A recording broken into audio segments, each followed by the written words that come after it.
Hello बच्चों, जैसा कि आपने टाइटल में देख ही लिया है कि आज हम क्या करने वाले हैं। तो बिना किसी रुकावट के हम अपनी वीडियो स्टार्ट करते हैं। आज हम देखेंगे एक्सरसाइज 3.2। फर्स्ट क्वेश्चन उसका हमसे क्या पूछ रहा है, हमें फाइंड करनी है एक्स की वैल्यू। जैसा कि हमने इसके इंट्रो में पढ़ा था, क्या पढ़ा था जल्दी बताओ। हमने इसके इंट्रो में पढ़ा था कि एक्सटीरियर एंगल्स का सम क्या होता है, 360 होता है। हम ऊपर लिख भी देते हैं कि एक्सटीरियर एंगल्स का सम 360 होता है। ठीक है, तो हमसे यही है कि ये दो पार्ट गिवन है और इनमें हमें एक्स की वैल्यू फाइंड आउट करनी है। तो एक एक पार्ट करके देखते हैं कैसे हम अपनी एक्स की वैल्यू फाइंड आउट कर सकते हैं। तो फर्स्ट का ए पार्ट हमसे क्या कह रहा है कि एक तो 125 है, एक दूसरा भी 125 है और तीसरा बताओ कि वो क्या होगा। ठीक है, तीसरे एक्स की वैल्यू बताओ। तो हम क्या करेंगे, सबसे पहले तो यहाँ पर ये एक्सटीरियर एंगल्स का सम क्या होता है 360 होता है। लेकिन ठीक है, हम यहाँ पे क्या करते हैं, इस वाले अंदर वाले एंगल्स को हम m मानते हैं और इसे n मानते हैं। ठीक है, एक को m मानेंगे और एक को n मानेंगे। क्यों मानेंगे, क्योंकि जो इंटीरियर एंगल्स का सम क्या होता है हमारे पास, क्योंकि ये क्या है, हमें क्या बोला था, पॉलीगन का। ये एक ट्रायंगल है। ठीक है, हमें ट्रायंगल्स का नहीं बताया कि ट्रायंगल्स के एक्सटीरियर एंगल्स का सम क्या होता है, हमें पॉलीगन का बताया है। अब आप कहोगे कि पॉलीगन भी तो एक मतलब ट्रायंगल भी तो पॉलीगन का ही पार्ट है, लेकिन ट्रायंगल अलग से नाम है ना, वो 3 साइडेड है, बाकी सारे 4 साइडेड 5 साइडेड हैं। तो हम क्या करेंगे, यहाँ पर इधर इसे हम m एंड n मानेंगे और किसकी वैल्यू निकाल देंगे हम अपने, देखो ये जो हमारा ये है लीनियर पेयर्स से, लीनियर पेयर हमने एक प्रॉपर्टी देखी थी, उससे हम m की वैल्यू एंड n की वैल्यू निकाल सकते हैं। क्योंकि एक लाइन है जो 180 डिग्री की आराम से जा रही है, उस पे आके कट मारा है, तो दो एंगल्स में क्या हो गई है, वो दो एंगल्स उसके पट गए हैं, दो पार्ट्स में बट गई है, दो पार्ट्स में डिवाइड हो गई हैं। ऐसे ही ये वाली एक है जो सीधी सीधी जा रही है, एक ने कट मारा, तो अब बताओ दो पार्ट्स में डिवाइड होगी, सम तो उसका 180 रहेगा। ठीक है, ऐसे ही हमने इनके इंटीरियर के निकाल देने हैं, एम एन की वैल्यू निकाल दो, देन उसके बाद थर्ड की निकाल दो और फिर उससे हम अपने एक्स की वैल्यू निकाल लेंगे। क्योंकि इसका सम 360 नहीं है, इसलिए हमें इसका ऐसे करना पड़ रहा है। ठीक है, क्योंकि ये ट्रायंगल है भाई, है ना। अब देखो क्या करते हैं हम, मैंने आपको पूरा बता दिया है, चाहे आप पॉज करके एक बार अपने आप भी कर सकते हो कि हम क्या लेंगे, 125 degree plus m equals to में 180 डिग्री होता है। क्यों होता है, by linear pair. Linear pair एक प्रॉपर्टी है जो क्या कहती है कि अगर एक लाइन सीधी सीधी जा रही है, चाहे वो ऐसे जाए कैसे भी जाए, वो लेकिन स्ट्रेट जा रही है ना, वो तो पूरा कितना बना रहा है, 180 डिग्री एंगल बना रही है। अब तुम आके कट करो, ऐसे करो ऐसे करो ऐसे करो, कैसे भी कट करो उस लाइन को, तो वो क्या करेगी, वो लाइन दो एंगल्स में इस एंगल ये जो नीचे वाला पार्ट है ना, उसे दो एंगल्स में डिवाइड कर देगी, तो उनका सम तो भाई तब भी 180 डिग्री ही रहेगा। इसलिए हम इसको क्या कहते हैं, लीनियर पेयर। ठीक है, एक लाइन पे दो एंगल्स होते हैं, एक स्ट्रेट लाइन पे, और उसे कट करती है ऊपर से एक लाइन जैसे कि ये, देन उस पे ऐसे कट करती है, तो उन्हें हम क्या कहते हैं, लीनियर एंगल्स। तो हम m की वैल्यू निकाल सकते हैं, वो क्या आएगी, 180 माइनस 125 डिग्री, तो m की वैल्यू क्या आ गई, 25 डिग्री। ठीक है, अब क्या करते हैं, ऐसे ही दूसरे वाली की n की निकाल लेते हैं, तो 125 degree plus n equals to में 180 डिग्री, तो n की वैल्यू क्या आ जाएगी, 55 डिग्री। तो अब बताओ ये दोनों m एंड n एक जैसे आए हैं, क्यों, क्योंकि बाहर एक्सटीरियर एंगल्स एक जैसे थे उनके। अब क्या हम थर्ड साइड निकाल सकते हैं इसकी, यस। ठीक है, तो हम क्या कर सकते हैं, इसकी थर्ड साइड भी निकाल सकते हैं, और थर्ड साइड निकाल के, एक तो ये क्या हो गया कि एक थर्ड साइड निकालो, देन उसके बाद x के वही लीनियर से हम x की वैल्यू फाइंड आउट कर सकते हैं। लेकिन एक और होता है कि x इक्वल्स टू में क्या होगा, m प्लस n। क्या बोला मैंने, x इक्वल्स टू में m प्लस n। वो कैसे, ये इसलिए होता है, exterior angle of a triangle is equal to the sum of opposite interior two angles. क्या प्रॉपर्टी है ये, लिख लो। ठीक है, जो भी आपको इस एक्सरसाइज में प्रॉपर्टी मिल रही है वो आप लिख सकते हो, चाहे एक स्टार्टिंग के पेज में आप लिख सकते हो या लास्ट के पेज में लिख लो, क्योंकि ये सारी प्रॉपर्टीज आपको एक्सरसाइज में इंट्रो में बीच बीच में कहीं पर भी मिलती रहेंगी। एंड ऐसे मतलब कि आपको एक जगह पे ये प्रॉपर्टी बुक में तो नहीं मिलने वाली है। तो इसलिए पहले हमने क्या देखी थी, एंगल्स वाली, की सारे एक ट्रायंगल के एंगल्स का सम करते हैं तो 180 आता है। फिर सेकंड हमने क्या देखी, लीनियर पेयर की, एक लाइन सीधे सीधे चल रही है और उस पे एक लाइन आके कट मार देती है तो वो क्या बन जाते हैं, लीनियर पेयर। उनका सम जो होता है वो 180 डिग्री ही रहता है। अब तीसरी क्या देखी हमने कि एक एक्सटीरियर और बाकी दो अंदर के वो हों, अंदर वाले ट्रायंगल हो, तो हम क्या करते हैं, अगर एक्सटीरियर निकालना है तो exterior angle of a triangle, ठीक है। एक एक्सटीरियर एंगल जो है एक ट्रायंगल का एक्सटीरियर एंगल वो हमारा क्या होता है, is equal to the sum of two opposite interior two angles, ठीक है। आई होप आपको ये समझ में आई होगी और आप इसे लिख भी लो कि एक्सटीरियर एंगल ये जो मेरे पास एक्स है यहाँ पर, ये किसके इक्वल होएगा, m प्लस n। ट्रायंगल के इंटीरियर दो एंगल्स के इक्वल होएगा, वो भी उसके अपोजिट वाले। अगर लेट से मेरा यहाँ पे होता तो ये इन दोनों के इक्वल होता, अगर लेट से मेरा यहाँ पे होता तो ये इन दोनों के इक्वल होता, ठीक है। तो हम क्या करते हैं, x इक्वल्स टू में 55 दोनों निकले थे, 55 डिग्री प्लस 55 डिग्री, तो x की वैल्यू क्या आ गई, 110, ठीक है। 110 डिग्री आ गई है x की वैल्यू। आई होप आपको सारी प्रॉपर्टीज पता चल गई है, लीनियर ट्रायंगल का सम और जो एक्सटीरियर एंगल्स का सम, इंटीरियर एंगल्स का सम पॉलीगन में, और ये वाली प्रॉपर्टी, ठीक है। ये 4-5 प्रॉपर्टी हो चुकी है, आप अपने फ्रंट पेज पे या बैक पेज पे लिख सकते हो, क्योंकि पेपर के टाइम पे आपसे ये भी पूछ लिया जाएगा ट्रू फॉल्स में, या ऐसे ही कहीं पर किसी भी क्वेश्चन में बना के पूछ लिया जाए। अब देखो इन क्वेश्चंस में भी हम प्रॉपर्टी की हेल्प से ही कर पा रहे हैं, ठीक है। अब बी वाला पार्ट देखते हैं, उसमें क्या है, देखो अब ये जो हमारे एंगल्स हैं, यहाँ जो ये ऐसे बॉक्स जैसे दिख रहे हैं, ये हमें पता है ये 90 डिग्री के होते हैं। अगर ये 90 है तो दूसरे वाला भी हमारा 90 डिग्री होता है, क्योंकि 180 पूरा होता है, 180 में से 90 माइनस कर दो, दूसरा वाला भी हमारा 90 ही आने वाला है। तो हमें क्या चाहिए, x की वैल्यू चाहिए। अगेन हम क्या करेंगे, पहले इस वाले को m मानेंगे, इस वाले को क्या मानेंगे, n मानेंगे, और इस वाले को y मानेंगे, ठीक है। 3 एंगल्स हमें फाइंड आउट करने हैं, क्योंकि 2 एंगल्स हमें पता है 90 डिग्री के हैं, हम 3 एंगल्स फाइंड आउट कर सकते हैं। फिर x की वैल्यू क्या होगी, उसके देखते हैं x की वैल्यू कैसे निकल के आती है। ये नहीं कह सकते, उसके अपोजिट वाली, वो ट्रायंगल के लिए था। तो हम क्या करते हैं, 2 इंटीरियर एंगल्स आर, ये जो 2 इंटीरियर एंगल्स हैं वो किसके इक्वल है, 90 डिग्री के। तो 2 interior angles are right angle equals to में 90 डिग्री। अब क्या करते हैं, हम लेते हैं 70 प्लस m, ठीक है। ये एक लाइन है, ठीक है, उस पे कट करके जा रही है, तो सम तो इनका 180 डिग्री ही आने वाला है। तो m की वैल्यू क्या आ गई है, बाय लीनियर पेयर, ठीक है। आपको ऐसे लिखना जरूरी है, मेंशन करना जरूरी है कि आप किस प्रॉपर्टी की हेल्प से ऐसा कह पा रहे हो, ठीक है। एग्जाम में आपको ऐसे लिखना जरूरी है कि आप किस प्रॉपर्टी की हेल्प से ऐसा बोल पा रहे हो, ठीक है। Then 180 degree minus 70 degree equals to में हमारे पास क्या आ जाएगा, 110 डिग्री। m की वैल्यू ये आ गई है, n की वैल्यू भी निकाल सकते हैं, तो 60 यहाँ पे है और n हमने इसे एज्यूम करा था, तो 60 प्लस n इक्वल्स टू में 180 डिग्री। क्योंकि लीनियर पेयर है तो हम बाय लीनियर पेयर कर सकते हैं। जितनी बार हम यूज करेंगे उतनी बार हमें लिखना पड़ेगा कि हम किस प्रॉपर्टी की हेल्प से इतना बड़ा कदम उठा रहे हैं। तो क्या आ जाएगा यहाँ पे हमारा 120 degree.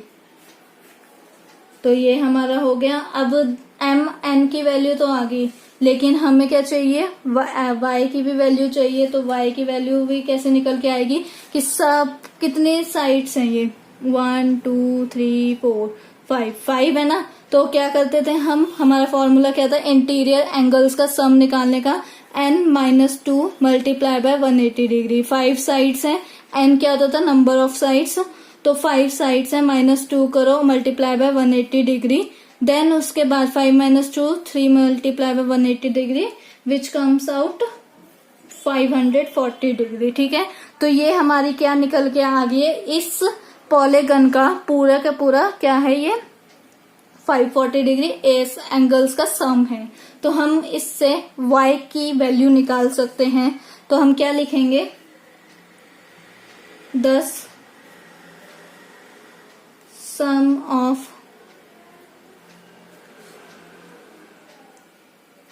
Some of the angles of pentagon, 5 side जिसकी होती है उन्हें हम क्या कहते हैं, पेंटागन कहते हैं, इक्वल्स टू में 540 इक्वल्स टू में 90 degree plus 90 degree plus 110 degree plus 120 degree plus y।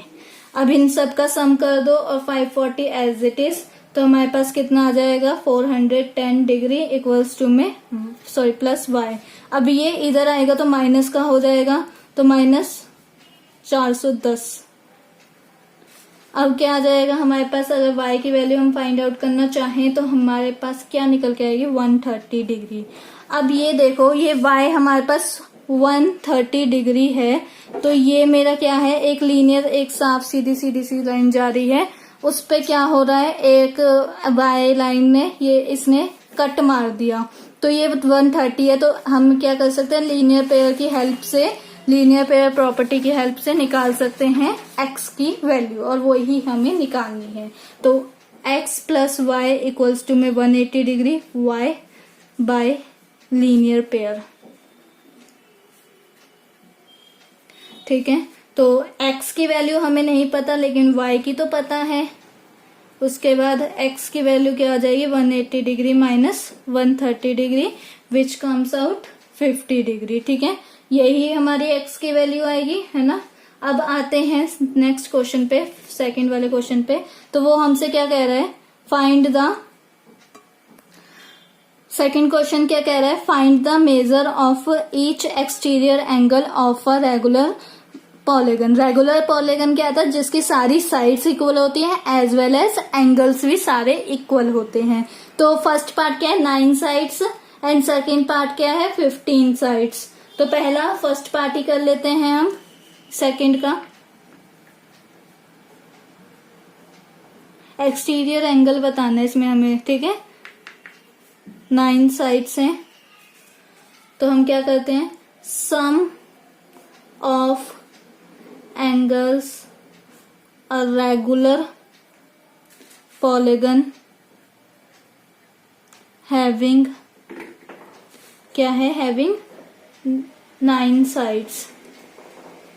तो हमें क्या पता है, जब हमें साइड्स गिवन हो तो इस फॉर्मूले की हेल्प से हम क्या निकाल सकते हैं, इंटीरियर एंगल्स का सम निकाल सकते हैं। तो निकाल लेते हैं, 9 - 2 मल्टीप्लाई बाय 180 डिग्री। तो हमारे पास क्या आ गया, 9 - 2 विच इज 7, एंड 180 डिग्री से मल्टीप्लाई करेंगे तो हमारे पास क्या आ गया, 1260 डिग्री। तो हमें क्या निकालना है, ईच इंटीरियर एंगल्स का निकाल देते हैं पहले। ईच इंटीरियर एंगल कितना होगा, अगर मैं इसका पूरे सम को नीचे रखूंगी, इस पूरे सम को ऊपर रखूंगी और डिवाइडेड बाय क्या करूंगी, 9 करूंगी, नंबर ऑफ साइड्स करूंगी, तो मेरे पास क्या आ जाएगा, ईच एंगल आ जाएगा। तो वो आएगा मेरे पास 140 डिग्री। ठीक है, अब हमने क्या करना है, हमें ये पता है लीनियर इक्वेशन की हेल्प से कि सारे एंगल्स तो ऐसे ही जाएंगे ना, ऐसे ऐसे कट होके, है ना, कट होते हुए जाएंगे। तो हमें ये पता है कि अगर एक्सटीरियर एंगल्स ये है तो इंटीरियर एंगल्स का सम क्या होता है, जैसे यहाँ पे ये देखो, ये एक लाइन जा रही है, इस पे इसने कट मारा, तो ये मेरा क्या है, एक एंगल बन रहा है, ये इंटीरियर एंगल है 140 डिग्री का, रेगुलर है तो सारे ही एंगल्स सेम होंगे मेरे।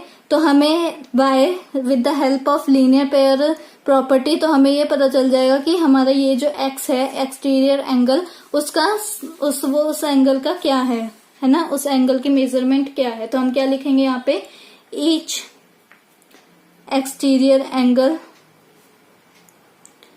इक्वल्स टू में 180 degree minus 140 degree which comes out 40 degree हमारा एक्सटीरियर एंगल निकल के आ गया है। ठीक है, या तो हम एक तरीका ये है कि ऐसे निकाल लें, वरना एक और तरीका क्या है कि हमें ईच एक्सटीरियर एंगल्स निकालना है ना, एक एक्सटीरियर एंगल निकालना है तो each exterior angle equals to में सम ऑफ एक्सटीरियर एंगल,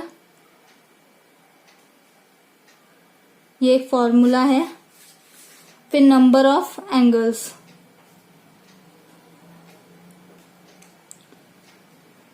तो देखो 9 साइड से हमें क्या पता है कि सम ऑफ एक्सटीरियर एंगल्स 360 के इक्वल ही आएगा। एक्सटीरियर एंगल्स का सम हमेशा 360 होता है, तो 360 डिग्री बस ट्रायंगल को छोड़ के, तो हमारा यहाँ पे क्या आ जाएगा, नंबर ऑफ साइड्स लिख सकते हैं या नंबर ऑफ एंगल्स। जितने साइड्स होंगे उतने ही एंगल्स बनेंगे, बिकॉज जो हमारा मीटिंग पॉइंट होता है, वर्टेक्स होता है, उसी पे ही हमारा एंगल बनता है। तो हम यहाँ पे क्या लिखेंगे 9, तो हमारे पास क्या आ जाएगा 40 डिग्री, विच मीन्स कि हमारा एक्सटीरियर एंगल, एक एक्सटीरियर एंगल 40 डिग्री का है। ठीक है, हम ऐसे भी निकाल सकते हैं, दूसरा मेथड तो मैंने आपको बता ही दिया। तो 2 तरीके हैं, आप कैसे मर्जी भी निकाल के आओ, आपके दोनों तरीकों से सही ही निकलेगा। अब आते हैं सेकंड वाले पार्ट पे, तो उसमें क्या करना पड़ेगा हमें, उसके लिए मैं आपको यही वाला तरीका ही बता रही हूँ क्योंकि ये छोटा है। हमें बस एक फॉर्मूला ही याद करना है कि ईच एक्सटीरियर एंगल का सम क्या होता है। देखो सम पूरा क्या होता है, हमारे पास 360 होता है हमेशा, और क्या होता है रेगुलर है तो 15, नंबर ऑफ साइड्स कितनी है 15, तो नंबर ऑफ एंगल्स भी हमारे पास 15 ही होंगे। जब हम इन्हें क्या करेंगे, डिवाइड करेंगे, तो हमारे पास क्या आएगा 24।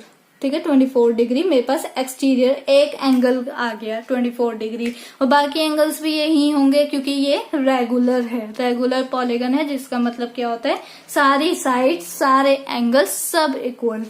अब आते हैं थर्ड क्वेश्चन पे, तो वो हमसे क्या कह रहा है, how many sides does a regular polygon have if measure of N exterior angle is 24 degree. ठीक है, कितनी साइड्स होंगी एक रेगुलर पॉलीगन की अगर उसकी सारी की सारा मतलब एक एक्सटीरियर एंगल कितना है, एक एक्सटीरियर एंगल, सम नहीं, एक एक्सटीरियर एंगल 24 डिग्री है। तो हम क्या कर सकते हैं, इस फॉर्मूले को इस यूज कर सकते हैं। तो यूज करते हैं थर्ड क्वेश्चन में, फॉर्मूला क्या होता है, each exterior angle equals to में sum of all exterior angles upon number of, क्या होता है नंबर ऑफ साइड्स या नंबर ऑफ एंगल्स। ठीक है, वो दोनों इक्वल ही होते हैं, नंबर ऑफ साइड्स इक्वल होते हैं ऑलवेज नंबर ऑफ एंगल्स के। ठीक है, ये बात याद रखना। अब क्या करते हैं, हमें एक एंगल का क्या पता है, सम, एक एंगल पता है 24 डिग्री है, और सम हमें नहीं पता है, तो सम तो हमेशा 360 डिग्री ही रहता है, और नंबर ऑफ साइड्स हमें नहीं पता है, वो हमें फाइंड आउट करनी है। तो हम क्या करते हैं, ये क्या, इसे क्रॉस मल्टीप्लाई कर दो, इसे तो लेके नहीं आएंगे इधर, वरना हम क्यों कर रहे हैं, ताकि 24 इधर आ जाए और नंबर ऑफ साइड्स इधर आ जाए। तो number of sides equals to में 360 डिग्री अपॉन में 24। ठीक है, 24 डिग्री। अब जब हम इसे कट करेंगे तो हमारा आंसर क्या आएगा 15। ठीक है, ऊपर वाला ही क्वेश्चन है, तो 15 हमारे क्या आ गए हैं, नंबर ऑफ साइड्स या नंबर ऑफ एंगल्स, वो दोनों ही इक्वल होते हैं। अब आप बहुत सारे जने पूछ रहे होंगे डिग्री कहाँ गया भाई, डिग्री तो हमने ऐसे ही गायब कर दिया, नो, यूनिट से हमारी ये यूनिट कैंसिल आउट हो गई है, इसलिए हमने यूनिट नहीं लिखी है। अब आते हैं फोर्थ क्वेश्चन पे, how many sides does a regular polygon have if each of its interior angle is 165 degree. अब हमें क्या दे दिया है, इंटीरियर एंगल दिया है, ना ही एक्सटीरियर एंगल। तो हम कैसे फाइंड आउट करेंगे नंबर ऑफ साइड्स, तो हम क्या करते हैं, एक्सटीरियर एंगल निकाल सकते हैं, बिकॉज 180 डिग्री क्या होता है, एक्सटीरियर प्लस इंटीरियर एंगल होता है। ठीक है, 180 डिग्री क्या होता है, exterior angle plus interior angle होता है। ये जितने भी मैं लिखवा रही हूँ ना वो सब आप लिख लो, क्योंकि ऐसे बार बार तो आपको एक वीडियो में नहीं मिलने वाले हैं, आपको फिर दोबारा सारी वीडियोस देखनी पड़ेंगी। इससे बढ़िया आप एक पेज पे या एक फ्रंट पेज पे या बैक पेज पे लिख लो। फोर्थ वाला क्वेश्चन करते हैं। तो इंटीरियर एंगल कितना है? 165 डिग्री। एक्सटीरियर निकाल पाओगे क्या?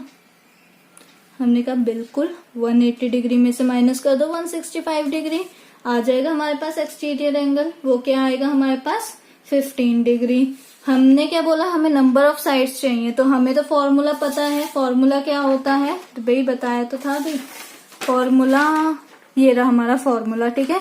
तो हमारे पास एक एंगल पता है 15 डिग्री है, दूसरा हमें 360 ऑलवेज रहता है, नंबर ऑफ साइड्स हमें निकालनी है।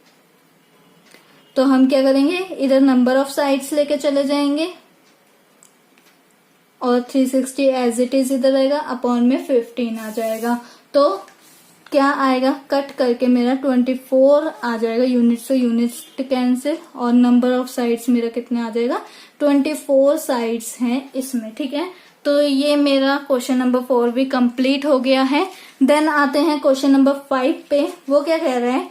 ए पार्ट उसका, is it possible to have a regular polygon with measure of exterior angle as 22 degree. क्या ये पॉसिबल हो सकता है कि मतलब नंबर ऑफ साइड्स हमारी कैसे आनी चाहिए? पूरे एक नंबर में, डेसिमल फॉर्म में नहीं आनी चाहिए। डेसिमल फॉर्म या फ्रैक्शन फॉर्म में आई, उसका मतलब क्या हुआ कि हमारे पास मतलब कि ना वो नहीं है, ये पूरे नंबर ऑफ साइड्स। अगर ऐसे आए 5.5, क्या आप 5.5 है ऐसे कोई पॉलीगन बना सकते हो? नो, नहीं ना। तो इसलिए यही है क्वेश्चन कि हमें देखना है कि हमारे पास एक पूरा होल नंबर या नेचुरल नंबर आ रहा है या फिर कोई फ्रैक्शन या रैशनल नंबर आ रहा है। तो ए पार्ट करते हैं। एक्सटीरियर एंगल कितना है? ये रूल आपको, वो रूल कह रही हूं मैं, फॉर्मूला आपको लिखना है यहाँ पर, ठीक है। इससे पहले आपको फॉर्मूला लिखना है 22 डिग्री। अब नंबर ऑफ साइड्स यहाँ पे फॉर्मूला आएगा, आप वो लिख लेना। देन नंबर ऑफ साइड्स तो हमें फाइंड आउट करनी है, एंड 360 डिग्री एक्सटीरियर एंगल्स का सम होता है, अपॉन में 22 डिग्री। अब मैं इसे कट करती हूँ तो मेरा आंसर आ रहा है 16.36। क्या आप ये ऐसे 16.36 साइड्स के कोई पॉलीगन बना सकते हो? नहीं ना। तो हम क्या कहेंगे? नो, वी कांट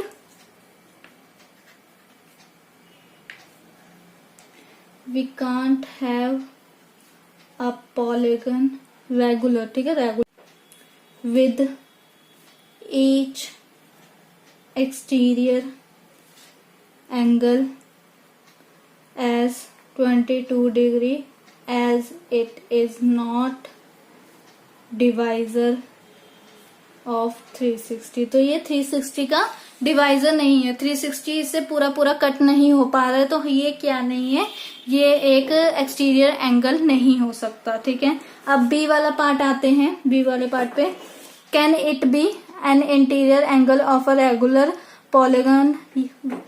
यस तो है तो वाई, नो है तो वाई नॉट, ठीक है। तो हमें क्या बोला गया है कि हमें ये बताना है कि अगर इंटीरियर एंगल ऐसा होगा 22 डिग्री तो हमारा सही होगा, नंबर ऑफ साइड्स हमारी सही आ जाएंगी। तो देख लेते हैं करके, इंटीरियर एंगल कितना होगा। अब इंटीरियर एंगल इक्वल्स टू में 22 डिग्री, तो एक्सटीरियर कितना हो जाएगा? 180 डिग्री माइनस 22 डिग्री, तो विच कम्स आउट 158 डिग्री। तो हम इधर क्या करते हैं, इसे रफ वर्क पे कर लेते हैं। ऐसे 360 पूरा होता है, अब 158 डिग्री कर देते हैं, तो क्या मेरा आ पाएगा? नो, क्योंकि ये कुछ पॉइंट में आ रहा है, ठीक है। तो पॉइंट में जब आ जाता है तो हम यहाँ पे क्या लिखेंगे? नो, डेसिमल फॉर्म में, मतलब we can't have a regular polygon with each exterior angle, रुको भाई, एक्सटीरियर मैंने क्यों लिखा है पता चल जाएगा, as 158 degree as it is not divisor of 360 degree. ठीक है, तो ये 360 का डिवाइजर नहीं है। अब लास्ट क्वेश्चन देखते हैं, वो हमसे क्या कह रहा है, ए पार्ट उसका, what is the minimum interior angle possible for a regular polygon and why. ठीक है, कितना मिनिमम हो सकता है, ठीक है, हमारे लिए कितना मिनिमम एक एंगल होना चाहिए, इंटीरियर एंगल एक रेगुलर पॉलीगन के लिए। तो देखो, रेगुलर तो हमारे पास ट्रायंगल भी होता है ना, ट्रायंगल होता है ना। सबसे छोटा मतलब सबसे कम साइड्स किसके पास होते हैं, ट्रायंगल के पास। तो हम क्या कहेंगे, इसे आंसर ऐसे देंगे, इक्विलैटरल ट्रायंगल, जिसकी सारी साइड्स एंड सारे एंगल्स इक्वल होते हैं, इज अ रेगुलर पॉलीगन। ठीक है, रेगुलर भी यही कहता है कि सारी साइड्स एंड सारे एंगल्स इक्वल होने चाहिए, with 3 sides has the least possible minimum interior angle because, reason भी देना है हमें, वाई बोला है तो रीजन तो ऑफ कोर्स बनता ही है, the regular with minimum sides, ठीक है, कैन बी कंस्ट्रक्टेड, क्योंकि 2 साइड्स का कोई हमारे पास पॉलीगन नहीं होता है, constructed with 3 sides at least. ठीक है, एटलीस्ट हमें 3 sides तो चाहिए, since sum of interior angles क्या होता है, कितना होता है, 180 डिग्री होता है। और अगर हम करना चाहें एक ईच एंगल कितना होना चाहिए, मिनिमम एक इंटीरियर एंगल कितना होना चाहिए, वो हमारे पास होना चाहिए 180 है ना, 180 अपॉन में 3 विच comes out 60 degree. Minimum interior angle तो होना ही चाहिए, इससे ज्यादा हो हमें कोई फर्क नहीं पड़ता। हमें क्वेश्चन में बोला था कि मिनिमम बताओ, तो हमने मिनिमम बता दिया है। अब आते हैं मैक्सिमम एक्सटीरियर एंगल कितना पॉसिबल हो सकता है एक रेगुलर पॉलीगन के लिए। तो हम उसी में भी इक्विलैटरल ट्रायंगल का ही लेंगे, तो क्या लिखेंगे, equilateral triangle is a regular, ये मैं आपको बता चुकी हूँ क्यों है, क्योंकि भाई रेगुलर दोनों की साइड्स एंड जो वो होते हैं ना, साइड्स एंड एंगल्स दोनों ही इक्वल आते हैं, with 3 sides has the maximum exterior angle. ठीक है, because the regular polygon with the least number of sides have the maximum exterior angle। देखो इंटीरियर कितना था 60, तो हमें क्या पता है, अगर हम एक्सटीरियर प्लस इंटीरियर करते हैं तो 180 डिग्री आता है, तो वो ही हम इधर यूज करेंगे रूल को, लीनियर पेयर उसको प्रॉपर्टी को। तो मैक्सिमम एक्सटीरियर एंगल कितना आ जाएगा, 180 डिग्री माइनस 60 डिग्री, तो हमारे पास कितना आ जाएगा 120 डिग्री, क्या हो गया 120 डिग्री आ जाएगा। ठीक है, तो ये हमारा क्वेश्चन पूरा 6th कंप्लीट भी हो गया और साथ ही हमारी एक्सरसाइज भी कंप्लीट हो गई है। देन मिलते हैं हम अपनी नेक्स्ट वीडियो में। अगर आपको मेरी वीडियो अच्छी लगी और आप चाहते हो कि ऐसी वीडियोस और आती रहें, तो इसे लाइक कीजिए, शेयर कीजिए एंड सब्सक्राइब करिए। Thank you.